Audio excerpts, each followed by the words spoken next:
ისევ განათლების საკითხებზე.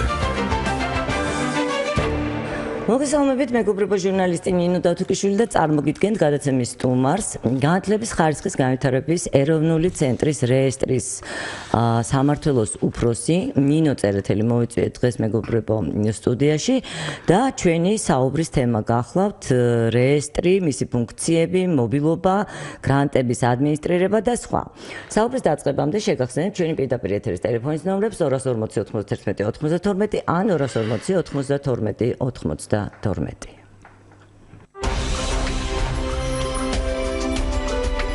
ნიადაგის ხვისი იმედის მქონებელი გლახაა.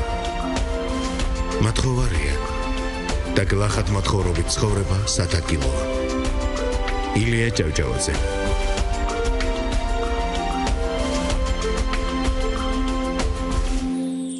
მოგესალმებით ქალბატონი ნინო, ძალიან დიდი მადლობა მობრძანებისთვის, უნდა გამოვტყო განსაკუთრებით მიხარია ხოლმე თქვენი მოსვლა ჩვენთან სტუდიაში, რადგანაც ფაქტიურად ჩვენ არ ვტოვებთ შეკითხვას, არც ერთ შეკითხვას უპასუხოს, რამდენი წელია უკვე ეს ხდება და ამჯერადაც ალბათ ძალიან საინტერესო იქნება თუ როგორ გაიზარდა რეესტრის ფუნქციები, ჩვენ ვიცით რომ თავდაპირველად ეს ყოველ შემთხვევაში ასეთი მრავალფუნქციური არ იყო რეესტრი და რა რეესტრია საუბარი, მოდით მაინც უფრო ნათელსაყოფად ჩვენს მსმენელებს ვუთხრათ, რატომ გაჩნდა თავის დროზე ამის, რატომ გახდა აუცილებელი ამ რეესტრის შექმნა და აი მას შემდეგ როგორ განვითარდა მოვლენები და რა გაკეთდა. ძალიან დიდი მადლობა პირველ რიგში მივესალმებით ჩვენ მსმენელებს და მადლობა მინდა ქალბატონ ნინო გითხრათ იმ დაინტერესებით იმ ყოველ შაბათს ჩატარებული აი ესეთი საინტერესო გადაცემებისა ჩემს გარშემო ძალიან ბევრი ადამიანია რომლებიც ნამდვილად გისმენენ ჩვენ გვაძლევთ საშუალებას განათლების სპეციალისტებს გქონდეს ურთიერთობა თქვენი საშუალებით მოსახლეობასთან გავცეთნების მიერ კითხვა პასუხი და აი ასეთი ურთიერთობებისთვის მართლაც უკვე წლებია ეს ყველაფერი გრძელდება უღრმესი მადლობა. ეხლა მოდით თქვენ დასმულ კითხვას მივყვეთ ნელა. რა რეესტრია საუბარი ძალიან კარგი კითხვა არის, იმიტომ რომ ეს რეესტრი თვითონ განათლების ხარისხის განვითარების ეროვნული ცენტრი იქნება 2006 წელს მაშინ ერქვა ამას აკრედიტაციის სამსახური. აი მანამდე ამ პერიოდამდე განათლებისა და მეცნიერების სამინისტროში და მანამდე განათლების სამინისტროში არსებობდა თუ გახსოვთ თქვენ გამოთვლითი ცენტრები, მერე სტატისტიკის დეპარტამენტები გაკეთდა, იმიტომ რომ ასეთი ტიპის მონაცემების არსებობა ერთი და რაც ყველაზე მთავარია ძალიან მაღალი საანდოობა ძალიან მნიშვნელოვანია ნებისმიერი სფეროსთვის და მათ შორის განათლების სისტემისთვის. თქვენ გახსოვთ რომ 2005 წელს დაიწყო პირველი ეროვნული გამოცდები, რასაც მიება სტუდენტთა აბიტურიენტის რადიომეგზური გადაცემა. დიახ. ასეთი, რომელიც ძალიან პოპულარული იყო იმ ხანად, იმიტომ ჩვენც კი გვიჭირდა გარკვევა ყველაფერში, თუმცა დღეს უკვე სულ სხვა ვითარებაა, უნდა ითქვას.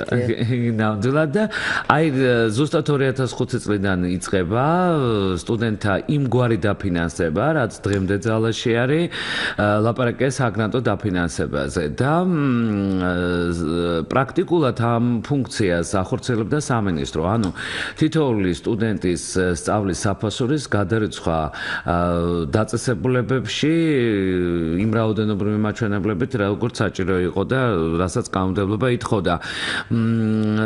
და სამწუხაროდ მაშინ სამწუხაროდ საბედნიეროდ გამოვლინდა რომ იყო მთელი რიგი ხარვეზები, იმიტომ რომ არ იყო ეს პროცესი ავტომატიზირებული. სწორედ ამიტომაც გაჩნდა საჭიროება და 2008 წელს იქმნება პირველი აი ესეთი რეესტრი, უმაღლესი საგანმანათლებლო დაწესებულებების რეესტრი გახლავთ ეს სწორედ იმ აკრედიტაციის სამსახურში. მოდით ასე ვთქვათ, ეს იმდენად თავის დროზე ესეთი იყო, აი ჩქარა გაკეთებული თემა იყო თვითონ ეს რეესტრი და მაშინ თვითონ დაწესებულებებს თხოვეს, რომ ვინაიდან დრო აღარ ითმენდა, ისედაც უკვე დაგვიანებული იყო ეს პროცესი, თხოვეს მთელი მონაცემების შეყვანა ამ რეესში. დროთა განმავლობაში, როცა კიდევ ახალ-ახალი საჭიროებები გამოჩნდა 2010 წელს, კვლავ ახალი საგანმანათლებლო დაწესებულებათა რეესტრი კეთდება. კვლავ საუბარი მაქვს უმაღლეს საგანმანათლებლო დაწესებულებებზე. ეს მობილობის პროცესი როდის დაიწყო ამ რეესტრის მეშვეობით? აი, ზუსტად რაღაცა ვერ ვიხსენებ. იცით როგორ არის? იმიტომ რომ 2008 წელს მართალია პირველი მობილობა ჩატარდა, მაგრამ არა ასეთი ავტომატიზირებული, აი მაშინ არ იყო მაგალითად ელექტრონული პორტალი. აი ეს ელექტრონული პორტალი როგორც ასეთი, ის მოდელი, რაც ეხლა მიმდინარეობს, იცით თქვენ და ყოველთვის ამ პერიოდში ყოველთვის გვიწევთ ხოლმე და საუბრები გვაქვს მობილობასთან დაკავშირებით, ანუ წელიწადში ორჯერ ამ მოდელით როგორც ახლა ხორციელდება, ეს დაინერგა პირველად 2011 წლის სექტემბერი იყო, მაგრამ და რა თქმა უნდა, როცა აი ესეთ ავტომატიზირებულ სისტემებს ვეხებით, მუდმივად განვითარებადი უნდა იყოს, რაც ყველაზე მთავარია, მოქნილი უნდა იყოს სისტემა, უფრო ხელმისაწვდომი აბსოლუტურად ყველასაც. ყველაზე მნიშვნელოვანი აქ არის ფაქტორის ობიექტურად ხდება სტუდენტების ამ ორი სხვა და ჩაიწყვა თუ როგორც ეწოდება, იმიტომ რომ მანამდე როგორ იყო, მოდით გავიხსენოთ, ესე იგი, აქ უნდა მიემართათ რაღაცა უმაღლესი სასწავლებლისთვის და ესე გადადიოდნენ შემდეგ ჩვეულებრივად. აი ეს არის მნიშვნელოვანი, მე მგონი, ყველაზე რომ აქ რანჟირებით ხდება ყველაფერი, თვითონ სტუდენტისთვის ეს ყველაფერი არის ნათელი,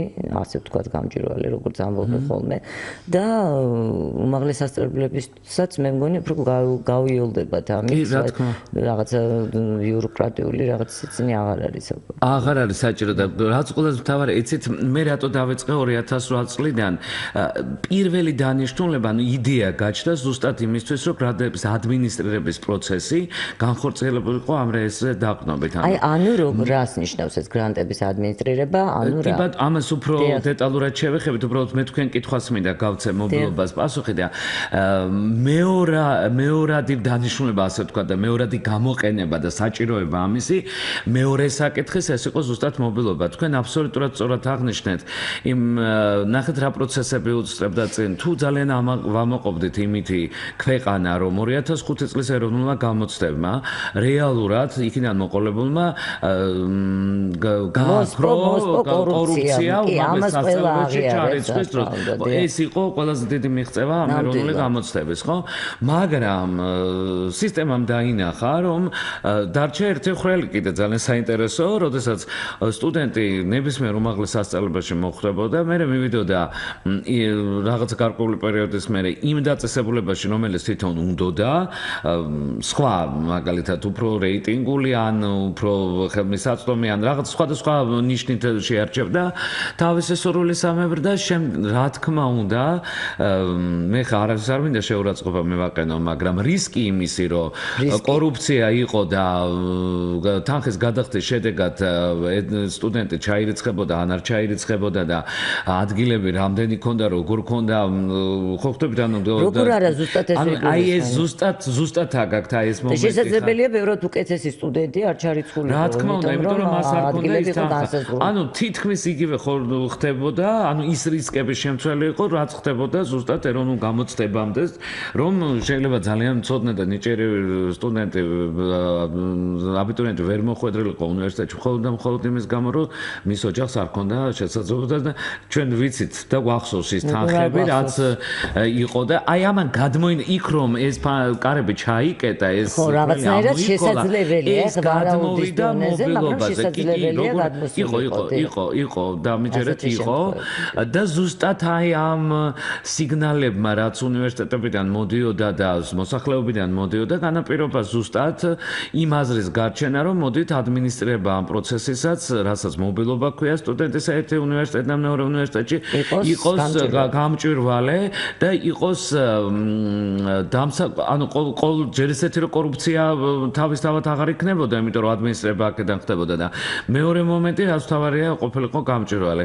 იმ მომენტისთვის მოფიქრებული იყო ესეთი მოდელი, რომ რაც ანუ სისტემა და სქემა იგივე იყო გადმოტანილი, რაც ეროვნულ გამოცდებზე. ანუ დღესაც კი მობილობა მიბუნია იმ საკონკურსო ქულაზე, რასაც ეროვნული გამოცდების საშუალებით იღებს და აგროვებს აბიტურიენტი. ანუ ის როცა სტუდენტი არის უკვე მობილობის პროცესში, ბაკალავრიატის დონეზე ვლაპარაკობ, მობილობის პროცესში ზუსტად ამ საკონკურსო ქულით ღებულობს მონაწილეობას. შევახსენოთ მსმენელებს, რომ მობილობა არის ერთი უმაღლესი სასწავლებლიდან მეორე საქართველოს შიგნით ერთი უმაღლესი სასწავლებელიდან მეორე უმაღლეს სასწავლებელში გადასვლა. ეს პროცესი კიდევ ერთხელ ვამბობ 2008 წელს ჩატარდა პირველად, მაგრამ არა ასე ავტომატიზირებულმა აი ამ ახალმა ბაზმა, რომელმაც გითხარით, რომ პრინციპში დაინერგა 2011 წელს, კიდევ უფრო დახვეწა, კიდევ უფრო მოქნილი გახდა და აი ძალიან მარტივ მაგალითს მოვიყვან, რაც ვიცი რომ თქვენ ძალიან მოგწონთ და ძალიან მოწონს, რაც ყველაზე მთავარია ჩვენ სტუდენტებს, ნებისმიერი ბიჯის გადადგმის შემდეგ ელექტრონულ პორტალზე, როდესაც სტუდენტი გადის რეგისტრაციას, მიუდის SMS შეტყობინება არა მარტო იმის თაობაზე, რომ მან ესა თუ ის მოქმედება სწორად შეასრულა, შემდეგი ბიჯი რა უნდა გადადგას, შემდეგი ნაბიჯი რა უნდა გადადგას, ეს ინფორმაციაც კი მოეწოდება. ისე რომ ჩვენ ყოველ იცით რომ ჩემზე უკეთესად უკვე ხალბატონი ნინო რომ წელიწადში ორჯერ ტარდება და თითოეული მობილობის პროცესის დამთავრების შემდგომ ისიც იცით თქვენ ძალიან კარგად რომ ჩვენ ცხელი ხაზები მუშაობს კონკრეტულად ამ თემაზე. აი ისიც მახსოვს თავდაპირველად თქვენ ლიცენზირებაზე რომ გქონდათ ამ ტიპის ბროშურა იყო და ეთყობა აქაც ეხლაც გვაქვს, ეხლა უკვე მობილობაზეა. თქვენი მოფიქრებული იყო ეს და მართლა საყოველთაო აღტაცებას იმსახურებდა.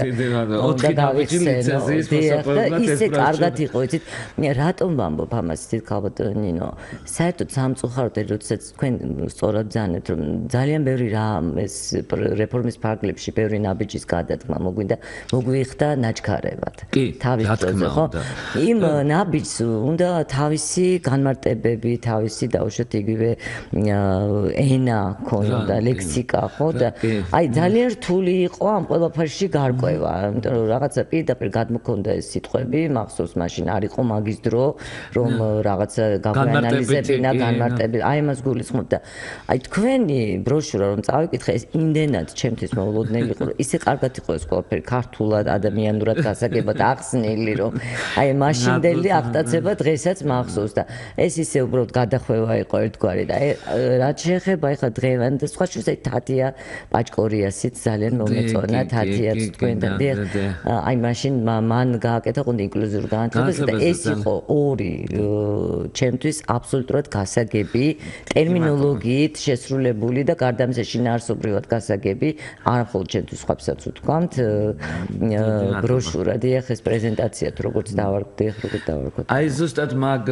მიმართულებით ანუ მუდმივად ვცდილობთ რომ რაც შეიძლება ყველასთვის მარტივად გასაგები ხენისათვის აი ეს აუცილებელია ეს დახუცლულია სულ ამ ტერმინები და უჭირს ნამდვილად უჭირს მართლაც ამიტომ ვცდილობთ რომ აი ეს მობილობაც რა თქმა უნდა იცით თქვენი საინფორმაციო ბლოკელეტები ყოველი მობილობის წინ კეთდება ამავდროულად ჩვენ აუცილებლად გვაქვს მე ამ წუთას ახლა უფრო სტუდენტების საყურადღებოდ საუბრობ ამ ყველაფერს რომ რა თქმა უნდა უმაღლესებთანაც მუდმივი კონტაქტი მუდმივი შეხვედრები მუდმივი დაზიარება მათი მოსაზრებების აი თუ ხედავენ რაიმე ტიპის ხარვეს მუდმივად ხდება ეს ყველაფერი მობილობა არ იწყება ისე პირველი შეხვედრა იგეგმება ყოველთვის უნივერსიტეტებთან მერე უკვე თვითონ მობილობის პროცესში ანუ ელექტრონულ პორტალში თქვენ იცით რომ მობილობა სამი ეტაპისგან შედგება და როდესაც სტუდენტისთვის მომზადებულია უკვე საუბარია რომელი უმაღლესი რამდენ ვაკანტურ ადგილას რომელ საგანმანათლებლო პროგრამაზე აცხადებს აი ეს მთლიანად ბაზა როცა მზად არის ამ ყველაფრისთვის იხსნება და უკვე სტუდენტი ეთვება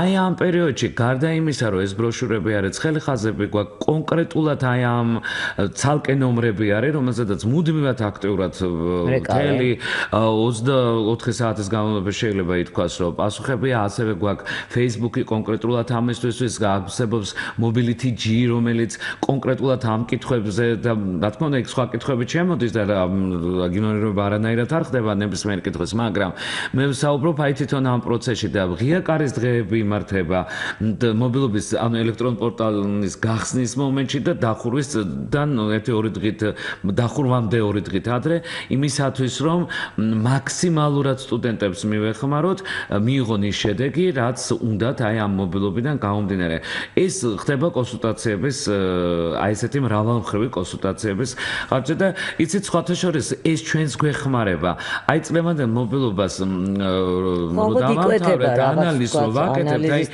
ისეთ მშვიდ პროცესში წარიმართა აი ვერ წარმოიდგენთ თავიდან იყო რაღაც პრობლემები. რა თქმა უნდა იყო პრობლემები, იმიტომ რომ ჩვენც ვიზდებით, ვიხვეწებით რაღაცას ვსვლით, ერთი ეს არის და მეორე თვითონ აი სტუდენტების მხრიდან.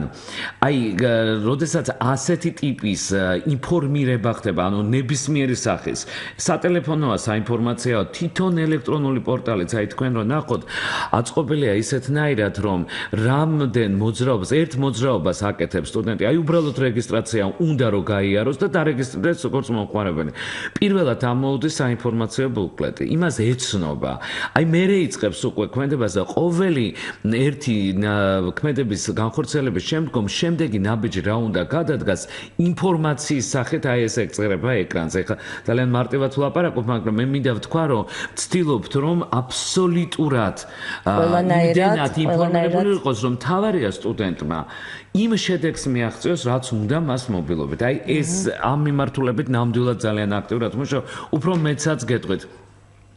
ეხლა სხვათა შორის ქალბატონ თამარ სანიკიძის ინიციატივით და მისი დავალებით და მისი ძალიან გვერდზე ხარჯი მდგომით დაიწყო UNDP-ის პროექტს ვეძახით ასე.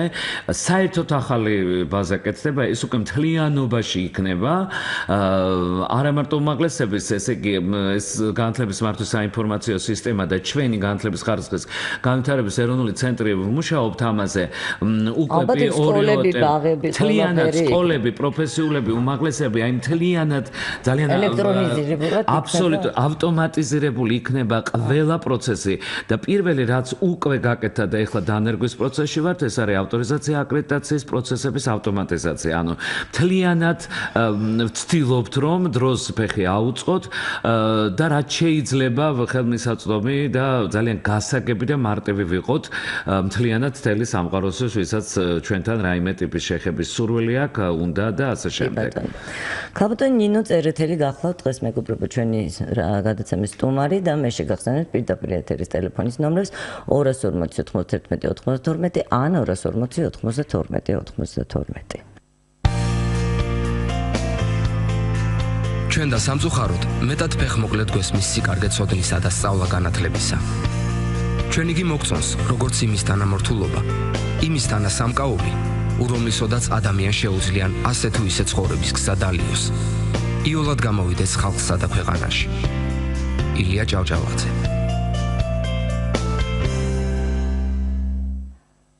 ბრუნდებით ეთერში, აი ახლა ჩაიარა მობილობა, ხო? დიახ, დამთავრდა უკვე. რა ვითარებაა და მე როგორც ვიცი, არის რამდენიმე უმაღლესი სასწავლებელი, რომელიც არ აცხადებს ხოლმე გარკვეულ ფაკულტეტებზე მობილობას, რაც შემდეგ სტუდენტებს რაღაცნაირად გული წყდებათ, იმიტომ რომ ბევრს უნდა ჯავახიშვილის სახელობის სახელმწიფო უნივერსიტეტში, მაგალითად იურიდიულ ფაკულტეტზე სამართალმცოდნეობაზე, ხო, მაგრამ იმის გამო რომ ის არ აცხადებს მობილობას და არ აქვს თავისუფალი ადგილები, ამის გამო ვერ გადადიან. კი ბატონო, ერთი მაგალითი და კიდევ რომელი სასწავლებელია ასეთი, რომ რამდენიმე მაინც დავასახო. დიახ, თქვენ სწორედ ბრძანეთ, რომ დამთავრდა და როგორც მინისტრის ბრძანება 10-იანი ნორმატიული აქტია, რომელიც მობილობის პროცესს არეგულირებს, დამთავრდა უკვე 2015-16 სასწავლებლის გაზაფხულის მობილობა. თქვენ სწორად ბრძანებთ, ეს არის აბსოლუტურად უნივერსიტეტების პრეროგატივა, მათ უნდათ გამოაცხადებენ თავიანთ ვაკანტურ ადგილებს, ანუ მიიღებენ მობილობაში მონაწილეობას თუ არ მიიღებენ. თავიანთი ავტონომიის ფარგლებში აბსოლუტურად დამოუკიდებლად იღებენ გადაწყვეტილებას. თუმცა ჩვენ გვაქვს ეგრეთ წოდებული საღვთისმეტყველო უნივერსიტეტები, რომლებიც იცით თქვენ საპატრიარქოსთან მიერ დაფუძნებული აი ესეთი მაგალითად როგორც არის სასულიერო სემინარი აკადემია, რომელიც თავიანთი სურვილიდან გამომდინარე არ იღებენ მობილობაში მონაწილეობას, ანუ გულისხმობ იმას, რომ არ შეიძლება ასეთი სტუდენტი გადავიდეს, თქვათ, იგივე ჯავახიშვილში, ანუ თავისი სივრცეა, სპეციფიკა, რა თქმა უნდა, იმიტომ რომ ძალიან საინტერესო სპეციფიკა აქვს, თვითონ პროგრამები აქვს ძალიან საინტერესო ნამდვილად და კანონის დონეზე ეს 7 უმაღლესი სასწავლებელი დღეს არღებულობს უმაღლესში მობილობაში უკაცრავად მონაწილეობას. ეს ერთი კატეგორია. დანარჩენი კატეგორია, როგორც გითხარით, აბსოლუტურად უფლებამოსილები არიან, მაგრამ თავისი შეხედულებისამებრ იღებოლებენ გადაწყვეტილებას. ეხლა რაც შეეხება ჯავახიშვილის უნივერსიტეტი ახსენეთ თქვენ, როგორც წესი ჯავახიშვილის უნივერსიტეტი თითქმის მე არ მახსოვს ზაფხულის მობილობა რომ არ მიიღოთ მონაწილეობა მობილობაში. აი გაზაფხულის მობილობა სხვათა შორის არა მარტო ჯავახიშვილი წელს არ მიიღო მონაწილეობა, შაშა მაგალითად ილია-უნმა არ მიიღო მონაწილეობა. ისე რომ ეს ისეთი პროცესი არის, მე მესმის რომ სტუდენტებს უნდათ მობილობაში მონაწილეობის მიღება, მაგრამ ნუ დამოკიდებულია თვითონ აუცილებლად ავტონომია არავითარ შემთხვევაში, რა თქმა უნდა. თუმცა გასაკვირია ხა მეორადი ჩარიცხვა არ ყოფილა. არ არის მაინდა-მაინც გასაკვირი, თვითონ მოდით ახლა თუ უნივერსიტეტის მხრიდან შევხედავთ, ჯავახიშვილის უნივერსიტეტში იმდენად დიდი მოთხოვნა მისაღებ გამოცდებზედაც, თქვენ იცით რომ როდესაც ავტორიზაციას ესა თუ ის უნივერსიტეტი არ აქვს ამას მნიშვნელობა, ეს გახლავთ სახელმწიფოს მიერ დაფუძნებული თუ კერძო, გარდა იმისა რომ ავტორიზაციას გადის, აუცილებლად ავტორიზაციის საბჭოს გადაწყვეტილების მიერ უდგინდება მაქსიმალური კვოტა. შესაბამისად, იმ კვოტას, აი პირობითად ვამბობ 5000 სტუდენტი, აქ ადგილების რაოდენობა. არა აქვს უფლება გადააჭარბოს. ამიტომაც ზოგჯერ არის თუ რაღაც ზღვარზე მიდიან, იცით რომ ეს არ არის მარტო ადმინისტრირება უნივერსიტეტმა უნდა გააკეთოს სწორად. ბაკალავრებისთვის ცალკე ჭირდება, მაგისტრატურისთვის ცალკე ადგილები ჭირდება, დოქტორანტურისთვის ცალკე ადგილები ჭირდება, უცხო ქვეყნის მოქალაქეებისთვის ცალკე ადგილები ჭირდება. ისე რომ საკმაოდ მრავალ ხრივად უნდა დაყოს სწორი ანალიზი გააკეთოს, რომ არ მოხდეს უნებლიეთ გადაჭარბება აი მაქსიმალური რაოდენობის ადგილების და რა თქმა უნდა და განსაზღვრული არის ავტორიზაციის საბჭოს გადაწყვეტილებით და შესაბამისად ანუ აი ასეთ საკითხებს ადმინისტრირებენ ისინი და აქედან გამომდინარე მათ საქმიანობაში ეს იმდენად მნიშვნელოვანი მოთხოვნებია კანონის მიერ დადგენილი, რომ მათ აქტუალდებულება ეს ყველაფერი დაიცვან. ნამდვილად ზღვარზეა ჯავახიშვილი და არ გაგვიკვირდება. ალბათ ეს მაგ ხრივ რა თქმა უნდა სტუდენტები, იმიტომ რომ ძალიან მოთხოვნადია და არც არის ალბათ ეს გასაკვირი. შესაბამისად, აქედან გამომდინარე ამ მობილობაში ერთ-ერთი მიზეზი მე არ ვამბობ, რომ ეს იყო გადამწყვეტი მიზეზი, მაგრამ ჯავახიშვილის ნამდვილად ვიცი, იმიტომ რომ იცით რა შეა საქმე, როდესაც არ აცხადებს ჯავახიშვილი, როცა არ აცხადებს ილია-უნი, როცა არ აცხადებს თქვა სოხუმის უნივერსიტეტი, აი აქედან გამომდინარე რაოდენობა თვითონ მონაწილეთა იკლებს. როგორც წესი, თუ ჩემ გამოცდილებას ენდობით, ყოველთვის გაზაფხულის მობილობაზე გაცილებით ნაკლები რაოდენობაა, სადღაც 2000-დან 3000 სტუდენტამდე მოძრაობს. წელს იყო 2072 სტუდენტი, ვინც საბოლოოდ დადებითი პასუხი მიიღო. ზამდენიდან დაახლოებით რამდენი აი ახლა მოგახსენებთ ვაკანტური ადგილების რაოდენობა წელს საკმაოდ დიდი იყო და ეს განპირობებულია ახალი უნივერსიტეტების შემოსვლით და აქედან გამომდინარე მთლიანობაში ერთი წუთით ეხლა მოგახსენებთ. ბატონო, მანამდე მე შევახსენებ რადიოსმენელებს ჩვენ პირდაპირ ეთერის ტელეფონის ნომრებს 240 91 92 ან 240 92 92. წარმატებისთვის მხოლოდ სარიელი სურვილი უქმით ამასუქია. მარცხის მიზეზი თვითონ საქმეშია, რომელიც მარტო სარიელ სურვილზეა აგებული. ილია ჭავჭავაძე.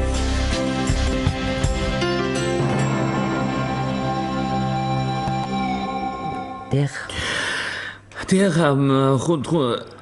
ახლა 2015-16 წელს გაზაფხულის სემესში გამოცხადებული იყო 8000-მდე ვაკანტური ადგილი, განაცხადი შემოვიდა სადღაც 2500, აქედან დაუდასტურდა, ანუ საბოლოოდ დამთავრდა წარმატებით, მობილობა და გადავიდა უკვე ისარგებლა ამ მომსახურებით 2076-მა სტუდენტმა.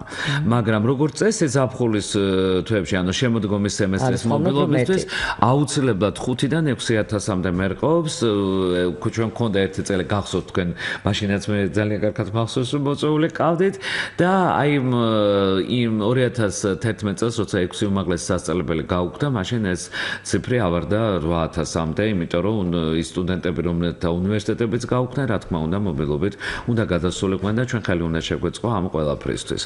ისე რომ იმედია შემოდგომა დაიწყება შემდეგი მობილობა?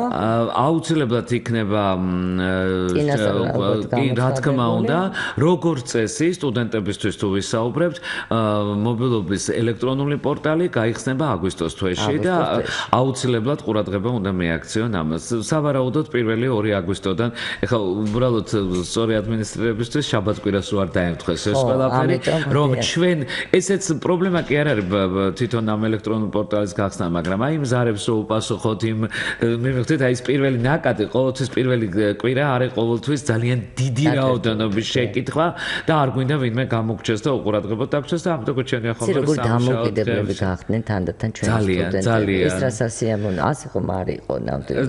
თუცა მე ძალიან კარგი რამეს გავუსვით ახლა ხაზე და თუ შეიძლება მეც ამას აუცილებლად ავღნიშნავ, იმიტომ რომ თუ წინა წლებში აქტიურად მხოლოდ მშობლები აი შემოსულის არა დასაწყისიდან მშობლები რატომღაც ისინი იღებდნენ გადაწყვეტილებებს, იყო ეს ჩვეულებრივი სამწუხარო რეალობაა ქართულ სივრცეში. დღეს სამწუხარო ერთის მხრივ ცუდი არ არის მშობელს რომ გაუწერა ანგარიშს, მაგრამ დამოუკიდებლობა არ ქონდათ, ეხლა მეც არ მქონდა თავის დროზე ალბათ და მეც ვუწევდი მშობელს ანგარიშს და ანგარიშის გაწევა ერთი რამეა, მაგრამ ის რომ მშობელმაც უნდა გაუწეროს შვილს ანგარიში და არ შეიძლება თავს მოხდეს ის მშობლები ყოველთვის ხო მესმის, მაგრამ აი ის ნამდვილად არის რომ დამოუკიდებლები გახდნენ ძალიან აი მე როდესაც კონსულტაციები ჭირდება, აი რიაკარის დღეებსაც ეთყობა, იცით, ამ ბოლო პერიოდში უკვე თითქმის მშობელი აღარ მოდის.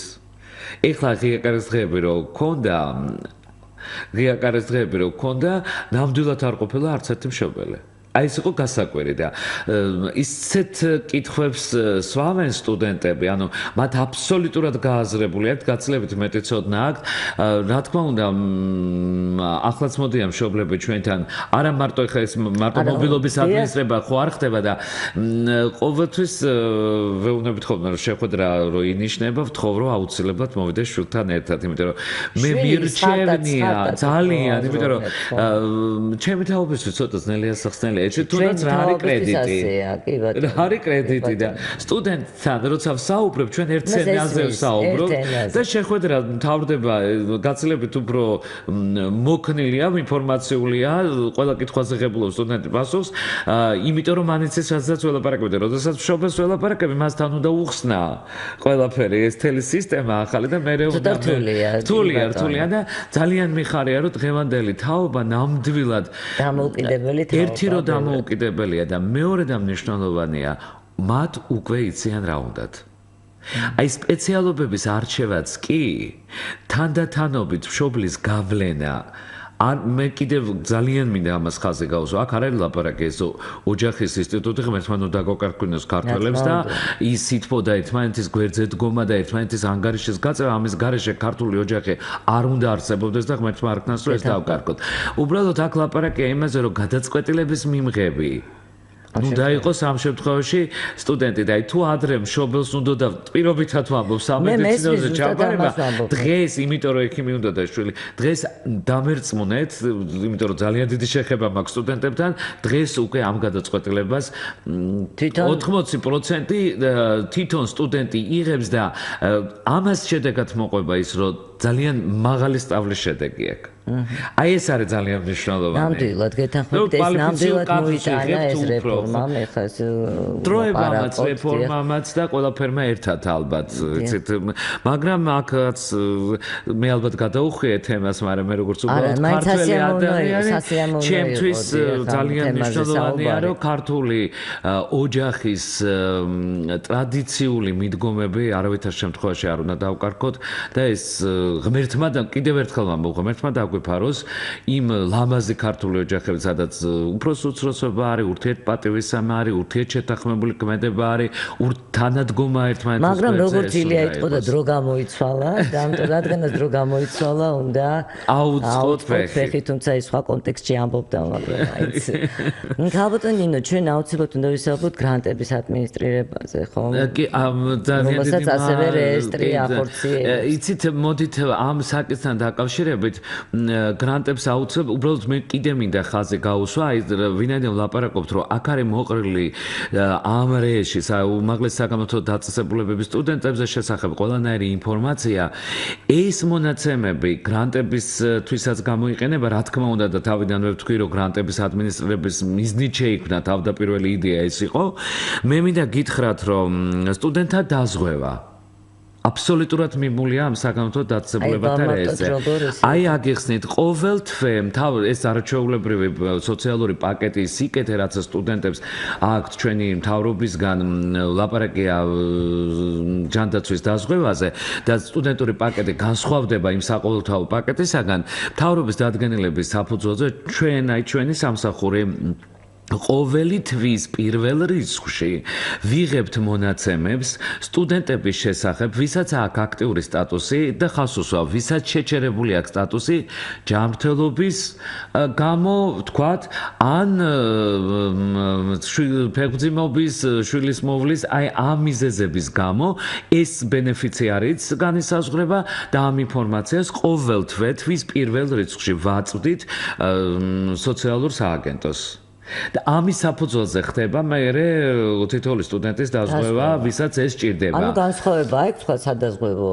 კი, ნამდვილად განსხვავებული პაკეტი არის სტუდენტური და მე ახლა ამის სპეციალისტი არ გახლავართ, მაგრამ მე ნამდვილად შემეძლია გითხრათ, რომ საყოველთაო პაკეტისგან, საყოველთაო დაზღვევის პაკეტისგან სტუდენტური დაზღვევა კიდევ სხვა რამე არის, განსხვავდება შინაარსობრივად ეს პაკეტი, მე ვერ გეტყვით რა, მაგრამ ნამდვილად ვიცი რომ განსხვავდება და ყოველ თვის პირველ რიცხვში ჩვენ ვაწვდეთ ბენეფიციართა სიას აი ამ სტუდენტური დაზღვევისთვის სოციალურ სააგენტოს. აი ერთი ეს ძალიან მნიშვნელოვანი რაც ამაზე დაყრდნობით კეთდება. ასევე მინდა გითხრათ რომ თქვენ იცით დარწმუნებული ვარ გაბატონ ნინო და საზოგადოებამაც იცის ეგრეთ წოდებული ID ბარათები რომელსაც დადის ინფორმაცია იუსტიციის სახლის მიერ სტუდენტთა შესახებ რომ ნამდვილად სტუდენტია, ნამდვილად აქტიურია და ამ ID ბარათის საშუალებით ძალიან ბევრი ის სოციალური სიკეთე აქვს, რასაც სახელმწიფო სთავაზობს სტუდენტს. მაგალითად, ფასდაკლების პაკეტები იცით თქვენ ეს ყველაფერი, არაერთი გადაცემა მართალია ამ ეს კონკრეტულად ამ თემაზე მართალია არ ქონია, გარდა ამისა სოციალური გრანტები ქალბატონინო. აი მოდით ახლა გადავიდეთ, ანუ მე რისი თქმა მინდა, რომ ძალიან ბევრი სოციალური სიკეთე ამ რეესტრზე დაყრდნობით ხორციელდება, მოდით ასე ვთქვათ. რეესტრზე დაყრდნობით ხორციელდება. მე ამას შემთხვევით არ ვამბობ, იმიტომ რომ გრანტებზედაც ახლა გადავალ აუცილებლად და მინდა სტუდენტებმა ძალიან კარგად აკონტროლოს. სტუდენტმა უნდა იცოდეს ეს რომ მის სტუდენტურ სტატუსზე უნივერსიტეტში ძალიან ბევრი რამ არის დამოკიდებული, მათ შორის პირველ რიგში აი ეს სოციალური სიკეთეები, რაც ახლა ჩამოვთვალეთ და ბევრია ესეთი. ეხლა რაც თავარია გრანტები. გრანტების მინიჭებას რა თქმა უნდა ახორციელებს სამინისტრო, რა თქმა უნდა თანხის გადარიცხვა კონკრეტულად რომ მაგალითად ჯავახიშვილის უნივერსიტეტს ამდენი მილიონი ერიცხება, იმდენი მილიონი ერიცხება, ეს ერთი თემაა, მაგრამ სწორი ადმინისტრირებისთვის ზუსტად ჩვენი მონაცემებით ზე დაყრდნობით ხდება დაანგარიშება ამ ყველაფრის. აი ნახეთ რას გულისხმობ, კანონში პირდაპირ წერია რომ 1 ნოემბრის და 1 აპრილის მონაცემებს ვიღებთ იმ სტუდენტებისაც, რომელსაც აქვს აქტიური სტატუსი, ეს ბაზა ასევე ინახავს მონაცემებს, ვის აქვს სახელმწიფო გრანტი, ვის აქვს სოციალური გრანტი. და აი აქედან დგება ის თანხა, რაც უნდა მიეწოდოს უნივერსიტეტს ამ დაფინანსების ჭრილში და ამავდროულად ასევე მიეწოდებათ თვითონ სტუდენტების სიები, სახელობითი სიები უნივერსიტეტებს, რომ უნივერსიტეტმა უნდა იცოდეს, რომელი სტუდენტის გრანტი გადმოერიცხა და რა თქმა უნდა ჩვენ გვაქვს ასევე ის ინფორმაცია დაცული, ვაკონტროლებთ, რომ 4 წლის განმავლობაში სტუდენტმა სულად უნდა გამოიყვანოს თუ ბაკალავრიატზე სწავლობს, თუ ესე რა ქვია, ერთსაფეხურიანი სტომატოლოგია არის, მაშინ ამ შემთხვევაში 5 წელი, თუ ერთსაფეხურიანი სამედიცინო არის, ამ შემთხვევაში 6 წელი, მაგისტრატურაზე 2 წელი, ანუ ეს ყველაფერი როგორც არის, აღრიცხულია აბსოლუტურად, ესე იგი. დაცული თუა ეს ჩვენი რეესტრი. რა თქმა უნდა, უსაფრთხოდ, რა თქმა უნდა. ეს რა თქმა უნდა, ამას უზრუნველყოფს. ჩვენ უბრალოდ ჩვენი განათლების ხარისხის ცენტრი ადმინისტრირებს ამ პროცესებს, თორემ მის ტექნიკურ უზრუნველყოფას, აბსოლუტურ დაცულობას, პროგრამულ უზრუნველყოფას უზრუნველყოფს, იცით თქვენ, ჩვენი ასეთივე სიპი განათლების სისტემაში არსებული განათლების მართვის საინფორმაციო სისტემა, რომელსაც ჩვენ ემის ვეძახით, ისევე როგორც ნაიგი, ემის ვეძახით და რომ არა ამ ცენტრის ძალიან მაღალი პროფესიონალიზმი, რა თქმა უნდა, ასეთი მაღალი ხარისხი დაცულობის ჩვენ არ გვექნებოდა, ისე რომ სისტემაში ჩვენ სიპები არ შეგვეშინდეს და ჩვენი აი ესეთი ურთიერთობები ძალიან კარგ შედეგს იძლევა საბოლოო ჯამში.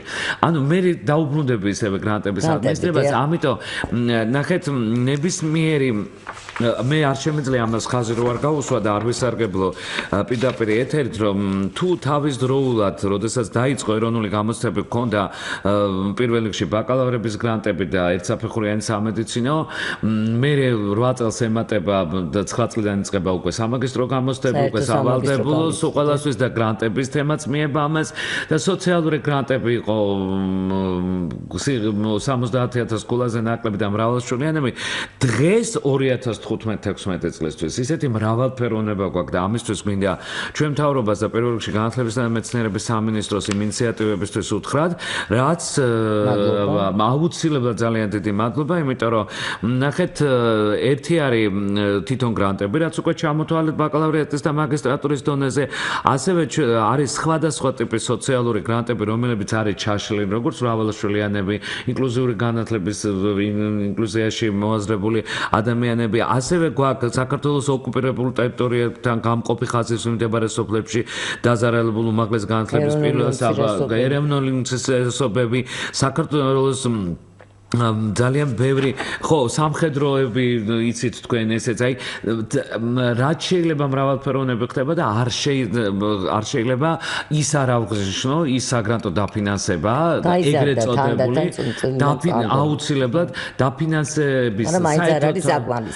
საერთოდ ახალი მოდელი დაფინანსების ეს გახლავთ ეგრეთ წოდებული პრიორიტეტული პროგრამების ძალიან ესეც ჩვენიდან ხდება ადმინისტრირება კიდე ხალხს ეს არ ნიშნავს იმას რომ ჩვენ მინიჭებას განხორციელებას ანუ გადაწყვეტილების მიღებას ვინ როგორ ხდება ამ დაფინანსებას ამას იღებს სამინისტრო ჩვენ უბრალოდ თავს იყრეს ჩვენ რეში აი მთლიანად თავიდან ბოლომდე ეს ინფორმაცია თითოეულ უმაღლესზე და თითოეულ სტუდენტზე მიბმული და მე რა თქმა უნდა ადმინისტრირება სწორი დაანგარიშება გათვლა ის რომ სახელმწიფომ ზედმეტი თანხა ან შეცდომით თანხა არ გადარიცხოს რა თქმა უნდა ამ რეესზე თანხა საკმაოდ თული სამუშაოა თქვენი სამუშაო შეგეცოდეთ ხო რთული მაგრამ ძალიან საინტერესო მრავალმხრივია იცით და ძალიან საინტერესოა და ძალიან საპასუხისმგებლოა ამავდროულად იმიტომ რომ არც სტუდენტი უნდა დაგჭეს დაზარალებული ყველა ადამიანმა აი წარმოიდგინეთ პასუხისმგებლობის რამხელა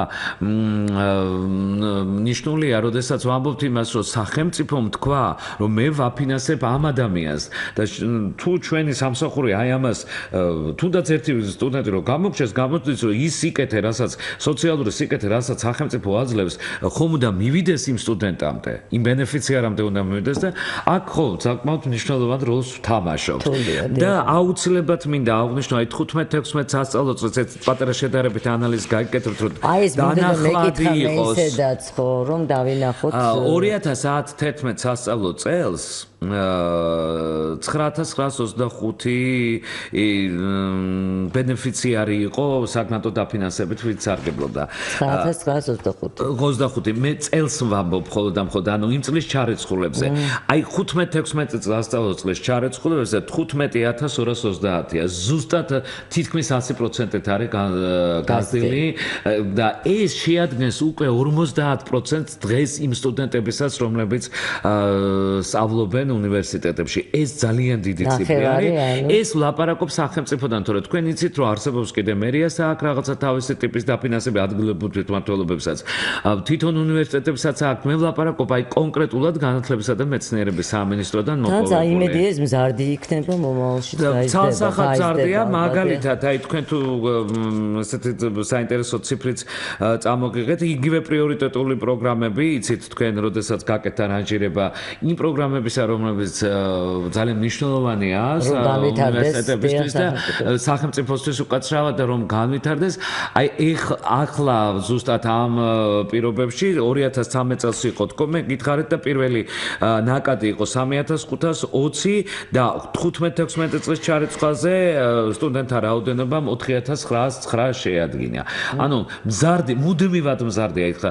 თუ ჩვენ ვიტყვით, რომ 2010 წლიდან 2010 წელს მე არ ვლაპარაკობ 2005 წელს, ესე იგი ბოლო 5 წლის განმავლობაში, აი ეს რომ ავიღოთ 2010 წლიდან დღემდე ზუსტად 100%-ით არის გაზრდილი რაოდენობა გაორმაგებულია იმ სტუდენტების რაოდენობა, რომლებიც სახელმწიფო დაფინანსებაზე. ხო, და ეს ძალიან მნიშვნელოვანი ეს ციფრები ყოველთვის კარქასიაძე გვაყენებს, ასე ვთქვათ, რომ მუდმივად სახელმწიფო გამუდმებით ფიქრობს, რომ რაც შეიძლება მეტი სტუდენტი დააფინანსოს და მეტი სტუდენტის სწავლა დააფინანსოს.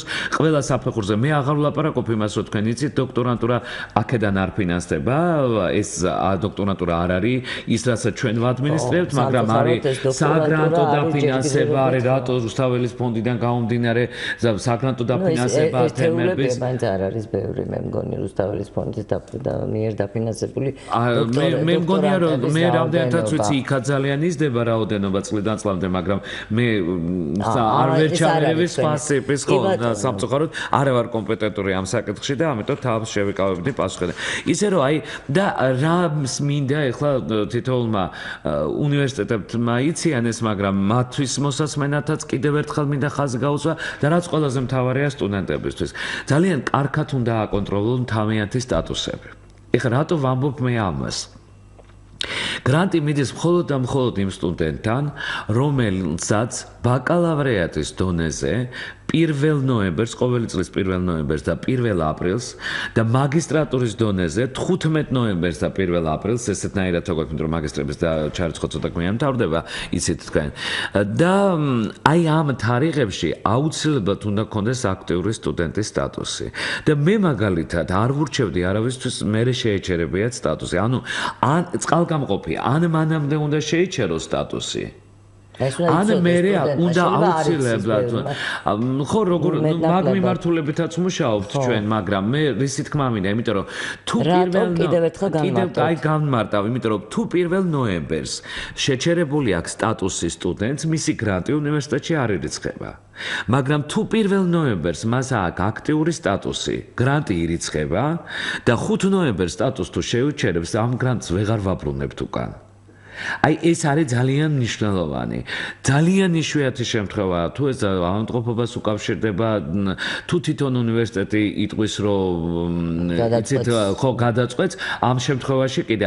ამიტომ არის აი ეს თარიღი ყველა სტუდენტმა ძალიან კარგად უნდა იცოდეს, რომ 1 ნოემბერი და 1 აპრილი ის კრიტიკული თარიღებია, რომელზედაც დაყრდნობით ხდება გრანტების გაანგარიშება. და ამ პერიოდისთვის ან უნდა გქონდეს აქტიური სტატუსი, ან თუ შეჩერებას აპირებს სტატუსისას, ჯობია რომ ეს ყველაფერი 1 ნოემბრამდე ან 1 აპრილამდე განახორციელოს. ამ შესაბამისად მე იმიტომ ვამბობ, რომ 4 წელი ზუსტად ანუ 8 გადარიცხვა ხდება, 8 სემესტრია, სემესტრებს არის ეს მიმული, 8 გადარიცხვა ხდება და 8 სემესტრის განმავლობაში ეწურება ადამიანს გრანტი ბაკალავრიატის დონეზე ვლაპარაკობ. რა თქმა უნდა, როგორც ვთქვით, ახლა ყველა პროგრამას თავისი დაფინანსების წლები აქვს, მაგრამ ბაკალავრიატი მარტივად გასაგები არის და აქედან გამომდინარე მაგისტრატურის სტუდენტებს უკაცრავად რომ გასაგები ეს აზრი, მაგისტრატურის სტუდენტების მობილობა თუ ხდება? რა თქმა უნდა, რა თქმა უნდა. აი როგორ არის მან საქმე, რამდენი ითხოვს ხოლმე, საინტერესოა თქო, რამდენად უჩნდებათ მაგისტრანტებს სურვილი, მაგისტრატურის სტუდენტებს, რომ ისინიც გადავიდნენ თქვა სხვაგან. კი ბატონო, მოთხოვნადობა მაგისტრატურა შეუძლია რომ პირველი კურსის ერთი წლის სწავლის მერე ეს არის ანუ პირველ კურსზე ვერ გადავა. არა, ანუ ერთი სწავლების წელი უნდა სემესტრულად ვერ გადავა. არა, ერთი სწავლების ერთი წელი უნდა კონდეს დასრულებული. მოდით ახლა მე პატარა ანალიზს გავაკეთებ, თუ გადავხედავთ წლების მიხედვით, აი თუ მაგალითად 2014 წლის გაზაფხულზე 35 ადამიანმა ციფრი დაბალია 35 ადამიანმა იმოძრავა შემოდგომის მობილობაზე 78-მა 15-16 წლის შემოდგომის მობილობაზე 118-მა მე ხო ვთქვი რომ შემოდგომის მობილობაზე მაინც უფრო მეტია მოთხოვნა ეხლა დღევანდელი მონაცემებით ანუ გაზაფხულის მობილობაზე მაგისტრატურაში მონაწილეობა მიიღო 40-მა მაგისტრანტმა იცით რა შეა საქმე ეს 14 წლიდან როცა ვსაუბრობ თქვენ იცით რომ სამაგისტრო პროგრამები და გამოცდები დაუკავშირდა ტესტის ტიპს. შესაბამისად მაგისტრატს გამოცდა უფრო ტესტის ტიპი განსაზღვრულია მიმართულებების მიხედვით და მაგისტრატურაზე რა ტესტის ტიპიც გაქვთ ჩაბარებული მობილობის დროის მხოლოდ იმაზე გადადიხარ და ამან რაოდენობა შეამცირა. ანუ მაგისტრატურაზე ასე რადიკალურად მიმართულებას ვეღარ იცვლის სტუდენტი. ახლანდელი წესით, აი ამაზე მაქვს მე საუბარი. მანამდე ეს შესაძლებელი იყო. შესაძლებელი რო იყო მახსოვს. ტესტის ტიპი ეს რაოდენობა შეეზღუდ. კი, რა თქმა უნდა. თუმცა სტუდენტს აქვს საშუალება რომ არა გადავიდეს, არამედ ის ტესტის ტიპი ჩააბაროს ნაექში თავიდან, იმიტომ რომ მიმართულება აუცილებლად დაცული უნდა იყოს და შესაბამისობაში ტესტის ტიპი. თავი ისწავლონ. კი, ნაკლებად პოლიტიკურად. საქმიანობაში მე მგონი სწავლა ჯობს და იმდენად დიდი ხელშეწყობაა დღეს სახელმწიფოს მხრიდან რომ ნუ რა ვიცი მე მგონი გულდასაწყვეტიც არის რომ ეს ვერ გამოიყენონ და ნამდვილად ძალიან მაღალი და მაღალი კვალიფიკაციის კურსდამთავრებულებს ღებულობთ დამჯერეთ ეს ნამდვილად ასე არის და გულს უხარია იმიტომ რომ შედეგები გაცილებით უფრო მაღალი არის ვიდრე იყო 90-იან წლებში ეს უდაო გუსურვოთ ყველას წარმატება, თქვენს წარმატებას გისურვებთ. ძალიან დიდი მადლობა. მე რადონსმენებს შევახსენებ, რომ დღეს ჩვენი გადაცემის სტუმარი გახდათ განათლების ხარისხის განვითარების ეროვნული ცენტრის რეესტრის სამმართველოს უფროსი ქალბატონი ნინო წერეთელი, მე ჟურნალისტი ნინო დათვიშვილი, ხვალამდე გემშვიდობებით. გმადლობთ.